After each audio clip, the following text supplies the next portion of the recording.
ഇപ്പോഴത്തെ കുട്ടികളൊക്കെ കഞ്ചാവിനും ലഹരിക്കും അടിമകളാണ്. നമ്മള് കനാലിലെ വെള്ളത്തിരുന്ന് ബിരിയാണി കഴിക്കാണ്. അയ്യോ പച്ചമാങ്ങ മേടിച്ചോ? ഇല്ല, മേടിച്ചില്ല. അടിച്ചു പൊളിക്കാൻ പറ്റുന്നിടത്തോളം അടിച്ചു പൊളിക്കുക. ഈ ലോകം എത്ര സുന്ദരമാണ്. ഈ കഴിഞ്ഞ ജന്മത്തിൽ എന്താ പുണ്യം ചെയ്തിട്ടുണ്ടാ? Happy man. ഹാപ്പി ആയിട്ടിരിക്കണമെങ്കിൽ what is that he loves the most? കനാലല്ലേ ഞങ്ങളുടെ ജീവിതം. അപ്പോ കനാലിൽ വെള്ളം വരിക എന്നൊക്കെ വെച്ച് കഴിഞ്ഞാൽ ഞങ്ങൾക്ക് ഒരു എന്നാ പറയണ ഉത്സവം പോലെ. കാണാൻ തന്നെ എന്തൊരു സുഖം, എന്തൊരു ഗുഹാതുരിതം. ഇങ്ങനെ ഒരുത്തനെ നമ്മുടെ കുടുംബങ്ങളിൽ മഷിയിട്ട് നോക്കിയാൽ കാണും. അതായത് എന്റെ അമ്മയുടെ അനിയത്തിയുടെ മോനാണ് ഇവൻ, എന്റെ ചിറ്റയുടെ മോനാണ് ഇവൻ. പക്ഷെ പലരും വിചാരിച്ചോണ്ടിരിക്കുന്ന സ്വന്തം അനിയനാ. അവനൊരു പാവ പപ്പി. അവന് സ്നേഹിക്കാൻ ഈ ലോകത്ത് മറ്റാരുമില്ല.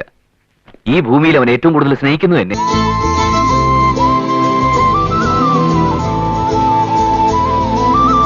കനാലിൽ വന്ന് കുളിക്കണം എന്നൊക്കെ ആൾക്കാർ പറയാറുണ്ടോ? വീഡിയോസ് ഒക്കെ കണ്ടിട്ട് നിങ്ങളുടെ ജീവിതം കണ്ടിട്ട് കൊതിയാവുന്നൊക്കെ പലരും പറയാറുണ്ട്, കമന്റ് പറയാറുണ്ട്.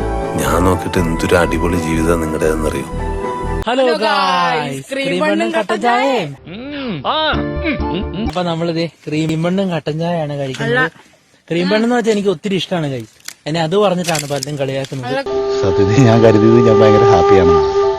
എന്നെ കണ്ടപ്പോഴാ മനസ്സിലായത് എന്റെ ഒരു ഹാപ്പി. വിഷമങ്ങളും ദുഃഖങ്ങളും വെച്ചോണ്ട് നമുക്കൊന്നും നടക്കൂല. വിഷമങ്ങളും ദുഃഖങ്ങളെല്ലാം കനാലിലെ വെള്ളത്തിൽ ഒഴുക്കി വിടും. ഇല്ലാത്തതിന്റെ പേരിൽ വിഷമിക്കാത്ത, ഉള്ളത് വെച്ച് ജീവിക്കാൻ പഠിച്ചവൻ, അതുകൊണ്ട് അവന് സ്വസ്ഥമായി ഉറങ്ങാൻ പറ്റും. പണ്ട് ഉപ്പുവാങ്ങ എന്ന പോലെ അതേ ലൊക്കേഷനില്, അതേ സ്ഥലത്ത്, അതേ വേഷത്തില് ഇരുന്ന് ഞങ്ങളിത് ബോണ്ട മറ്റേ സാധനം കിട്ടിയ വിടരുത്, പിടിച്ചോണം. ഏത് മന്തിയാണ് കൊണ്ടുവന്നേക്കുന്നത്. ആദ്യമായിട്ട് ഞങ്ങൾ കഴിക്കുന്ന ആദ്യമായിട്ടാണ് ഞങ്ങൾ കഴിക്കണത്. മന്തി ആദ്യമായിട്ടാണ് കഴിക്കണത്. ഞങ്ങൾ ആദ്യമായിട്ടാണ് മന്തി. വരുന്നവര് ചോദിച്ചാ ആഴ്ചയിൽ ഒരു ദിവസം മീൻകറി, പിന്നെ മുട്ടക്കറി, ഇറച്ചിക്കറി, കോഴിക്കറി. കോഴി എന്നൊക്കെ പറയുന്നത് അപ്പുറത്തെ പറമ്പിൽ ജീവനോടെ മാത്രമേ ഞങ്ങൾ കണ്ടിട്ടുള്ളൂ. തിയേറ്ററും പോയിട്ടില്ല. അതെ, തിയേറ്ററിൽ പോയിട്ടില്ല ഇതുവരെ. തിയേറ്ററിൽ പോയിട്ടില്ല, മന്തി കഴിച്ചിട്ടില്ല, വേറെ എന്തൊക്കെ ചെയ്തിട്ടില്ല. ട്രെയിനിൽ കയറിയിട്ടില്ല. എന്ന് വെച്ചാൽ അതിന്റെ അഹംഭാവം അവനില്ലട്ടാ. നിനക്ക് എങ്ങനെയാടാ ഇതെല്ലാം പറഞ്ഞ് ഇത്ര ഹാപ്പിയായിട്ട് ജീവിക്കാൻ പറഞ്ഞ? വീടില്ലല്ലോ എന്ന് ഓർത്ത് വിഷമിച്ചിരിക്കണേ എന്തിനാ? വിഷമിച്ചോണ്ടിരിക്കാനല്ലേ പറ്റുള്ളൂ. പക്ഷെ എന്തൊക്കെ സങ്കടങ്ങളും വിഷമങ്ങളും ഉണ്ടെങ്കിലും ഞങ്ങൾ എല്ലാം മറക്കുന്ന ഒരു ദിവസമുണ്ട്. നമ്മളെ കനാലൊക്കെ തൊഴിലുറപ്പുകാർ ഇന്നലെ വന്ന് ക്ലീനാക്കി. അത് എന്തിനാണെന്ന് അറിയാമോ?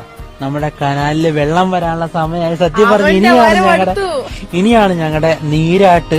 അപ്പൊ നമ്മള് കനാലിലേക്ക് ഇറങ്ങുകയാണ്. ഇന്ന് കനാലിൽ നിറച്ച് വെള്ളം ഉണ്ട്.